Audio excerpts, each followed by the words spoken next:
किशनपुर नाम के एक गांव में रामू अपनी पत्नी सीता के साथ रहता था। उसके पास उसके 2 बैल थे जिनका नाम उसने प्यार से नंदू और भोलू रखा था। वो अपने दोनों बैलों से अपने बच्चों की तरह प्यार करता था। उसके बैल भी उसके साथ बहुत स्नेह से रहते थे। यहाँ तक कि जब रामू खुद उन्हें खाना खिलाने नहीं आता तब तक वो खाने की तरफ देखते भी नहीं थे। रामू पूरा दिन उनके साथ अपना खेत जोतता है, फिर उन्हें खाना खिलाकर खुद खाना खाता है। उनका जीवन बहुत ही खुशहाल चल रहा था, लेकिन वो कहते हैं ना कि कुछ लोगों को दूसरों की खुशी बर्दाश्त नहीं होती। ऐसे ही रामू के पड़ोस में सोहन नाम का एक आदमी रहता था, जिसे रामू और उसके बैलों के बीच का प्यार देखकर बहुत ईर्ष्या होती थी। इसके बैलों की वजह से ही इसकी खेत की जुताई इतनी अच्छी होती है। इसी वजह से दिन ब दिन अच्छे पैसे कमा रहा है। मन तो करता है इसके बैलों को कहीं दूर छोड़ाऊं, लेकिन ये दोनों घूम फिर कर फिर इसी के पास आ जाएंगे। मुझे इन बैलों को ठिकाने लगाने का कुछ और ही तरीका सोचना पड़ेगा। सोहन अपने दिमाग में बुरे विचारों को लाना शुरू कर देता है। तभी उसके मन में एक ख्याल आता है, क्यों ना मैं इन दोनों को खाने में कुछ ऐसा मिलाकर खिला दूं जिससे ये दोनों बीमार हो जाएं। बीमार होने के बाद तो ये वैसे भी कोई काम नहीं कर पाएंगे और रामू का काम अपने आप खराब हो जाएगा। सोहन दूर गांव से जाकर कोई जड़ी बूटी लेकर आता है। जब रामू अपने बैलों के लिए उनकी खोर में चारा खाने के लिए डालता है, तभी मौका पाकर सोहन बैलों के खाने में उस जड़ी बूटी को छिड़क देता है। नंदू और भोलू बड़े ही सीधे स्वभाव से उस चारे को खा लेते हैं, लेकिन उस चारे को खाने के बाद अचानक उनकी तबीयत खराब हो जाती है। अगले दिन जब रामू उनके पास आता है तो देखता है कि नंदू और भोलू का चेहरा उतरा हुआ है और उन दोनों के शरीर में जरा भी फुर्ती नहीं है। क्या बात है नंदू और भोलू, आज तुम दोनों का खेत में जाने का मन नहीं है क्या? रामू उनके चेहरे की तरफ देखता है तो उनका चेहरा बिल्कुल ढल चुका था। रामू उन्हें इस तरह देखकर घबरा जाता है। वो तुरंत ही डॉक्टर को उनके पास लेकर आता है। डॉक्टर साहब, मेरे नंदू और भोलू तो हमेशा ही बिल्कुल चुस्त दुरुस्त रहते हैं। पता नहीं आज अचानक इन दोनों को एक साथ क्या हो गया। चेहरा कितना ढल गया है इनका। लगता है इन दोनों ने कुछ गलत खा लिया है, इस वजह से इनकी तबीयत खराब हो गई है। मैंने इन्हें इंजेक्शन तो लगा दिया है, हो सकता है कि इन्हें धीरे धीरे आराम आ जाए। ये उनकी दवाइयां हैं, इन्हें खाने में मिलाकर खिला दीजिएगा। डॉक्टर उन्हें दवाई देकर वहां से चले जाते हैं। रामू उन्हें खाने में मिलाकर दवाई देने की कोशिश करता है, लेकिन वो दोनों खाने को देखते ही नहीं बल्कि अपना मुंह मोड़ लेते हैं। तो रामू अपने हाथ में दवाई लेकर उन्हें दवाई खिला देता है, लेकिन दवाई खाने के बाद भी उन दोनों की सेहत में कोई सुधार नहीं आता, बल्कि हर रोज उनकी सेहत ढलती ही जा रही थी।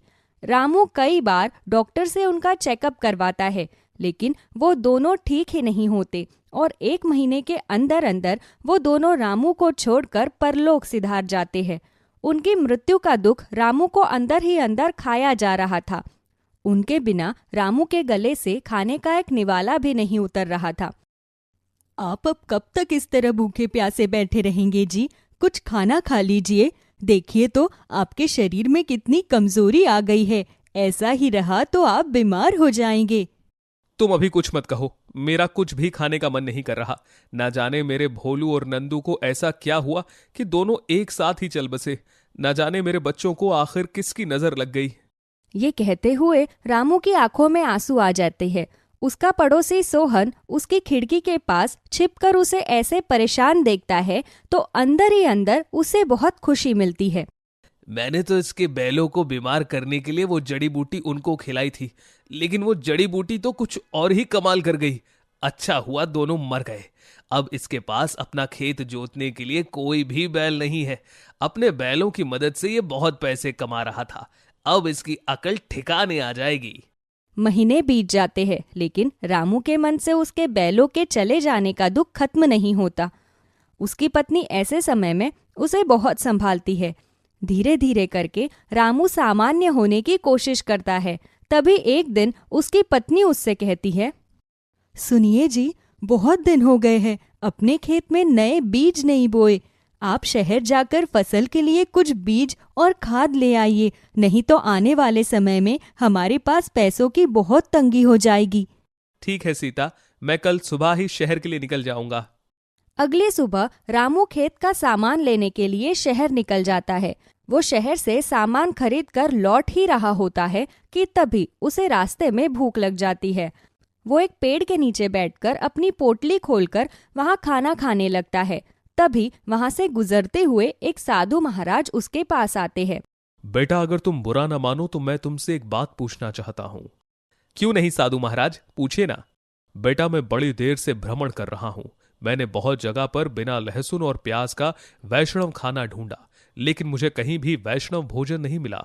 अगर तुम्हारा खाना बिना लहसुन और प्याज का है तो क्या मैं इस खाने में से थोड़ा सा खाना खा सकता हूं? हाँ साधु महाराज, इस खाने में लहसुन प्याज नहीं है। मैंने दूसरे डिब्बे में से खाना नहीं खाया है, वो जूठा नहीं है, इसीलिए आप दूसरे डिब्बे का खाना खा लीजिए। साधु महाराज उसके पास बैठकर खाना खाने लगते हैं। तभी वो देखते हैं कि रामू बेमन से खाना खा रहा है। वो बहुत उदास लग रहा था। बेटा, तुम बहुत परेशान लग रहे हो। अगर कोई बात हो तो मुझे बता सकते हो। रामू को अपने बैलों की याद आ रही थी। वो साधु महाराज को सारी बात बताता है। तभी साधु महाराज को अपनी दिव्य दृष्टि से कुछ ज्ञात होता है।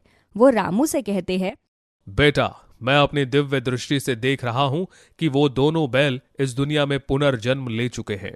वो दोनों भी तुम्हें ही ढूंढ रहे हैं। तुमने मुझ भूखे साधु को खाना खिलाकर बड़ा ही पुण्य का काम किया है, इसीलिए मैं तुम्हें आशीर्वाद देता हूं कि तुम्हें तुम्हारे बैल जल्दी मिल जाएंगे। साधु महाराज की बात सुनकर रामू बहुत खुश होता है। वो उनका आशीर्वाद लेकर अपना सामान उठाकर वहां से चला जाता है। वो रास्ते से जा ही रहा होता है कि तभी उसे पीछे से किसी बैल की आवाज सुनाई देती है। वो जैसे ही पीछे मुड़कर देखता है तो उसके सामने एक 2 मुंह वाला बैल खड़ा होता है। अरे, 2 मुंह वाला बैल? ऐसा बैल तो मैंने अपनी जिंदगी में पहले कभी नहीं देखा। ये बैल तो बड़ा विचित्र है। रामू ऐसा कह ही रहा होता है कि तभी वो 2 मुंह वाला बैल चलता हुआ रामू के पास आकर रुक जाता है। रामू अपने झोले में से बची हुई 2 रोटियां निकालकर उसे खिला देता है। 2 मुंह वाला बैल भी बड़े ही प्यार से रामू के हाथ से उन रोटियों को खा लेता है। तुम दोनों को देखकर मुझे अपने नंदू और भोलू की याद आ गई। वो दोनों भी इसी तरह मेरे हाथ से प्यार से खाना खाते थे। ये कहते हुए रामू की आंखें भर आती है। तभी उसे उस बैल की आवाज आती है, मालिक, हम नंदू और भोलू ही हैं। ये हमारा पुनर्जन्म है। इस जन्म में भगवान ने हमें अलग अलग शरीर देने के बजाय एक ही शरीर दिया है। मैं नंदू और ये भोलू, हम दोनों कब से आपको ही ढूंढ रहे हैं। हमें आपकी बहुत याद आ रही थी। 2 मुंह वाले बैल की बात सुनकर रामू को साधु महाराज की कही हुई बात याद आती है। वो उस 2 मुंह वाले बैल को अपने सीने से लगा लेता है। मालिक, आप हमें जल्दी से घर ले चलिए। हमें माँ की बहुत याद आ रही है। माँ जब हमारे लिए चूरमा बनाती थी तो अपने हाथों से बड़े प्यार से खिलाती थी। हमें उनके पास ले चलिए। तुम्हारी माँ भी तुम्हें बहुत याद करती है। मैं अभी तुम्हें घर लेकर चलता हूँ। रामू जल्दी से उन्हें अपने घर वापस लेकर आता है। वो सीता को सारी बात बताता है तो सीता 2 मुंह वाले बैल को गले लगाकर उन्हें खूब लाड प्यार करती है। वो उनके लिए चूरमे के लड्डू बनाकर उन्हें खिलाती है। लेकिन तभी 2 मुंह वाले बैल की नजर रामू के खेत पर पड़ती है, जो बिल्कुल बंजर हो चुका था। मालिक, आपका ये खेत तो बिल्कुल बंजर हो गया, लेकिन आप चिंता मत कीजिए। भगवान ने इस जन्म में हमें जादुई शक्तियां दी हैं, इसीलिए हम अपनी जादुई शक्तियों से आपके इस खेत को फिर से हरा भरा बना देंगे। जादुई 2 मुंह वाला बैल अपनी आंखों को बंद करता है। तभी उनके शरीर से एक सुनहरी रोशनी निकलकर रामू के खेत की ओर जाती है। तभी देखते ही देखते रामू का खेत पहले की तरह ही बिल्कुल हरा भरा हो जाता है।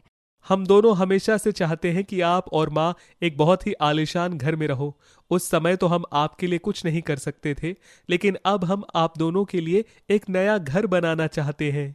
जादुई 2 मुंह वाला बैल फिर से अपनी आंखें बंद करके जादू करते हैं तो रामू का पुराना घर एक बहुत ही बड़े और सुंदर घर में बदल जाता है। रामू अपने बैलों को वापस पाकर बहुत खुश होता है। लेकिन कुछ समय बाद जब उसका पड़ोसी सोहन उसके घर के बाहर से गुजरता है तो उसके घर को नया चमचमाता हुआ देखकर और उसके खेत को हरा भरा देखकर उसके तन बदन में आग लग जाती है।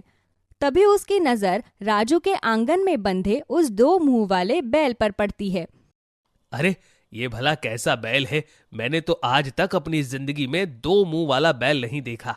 यही रामू को अमीर बना रहा है। लेकिन कोई बात नहीं, जिस तरह मैंने पहले इसके बैलों को मारकर इससे इसकी सारी खुशियां छीन ली थी, इस बार भी मैं इसके साथ ऐसा ही करूंगा। अपनी ईर्ष्या की वजह से सोहन फिर से दूर गांव से जाकर उस जड़ी बूटी को लेकर आता है।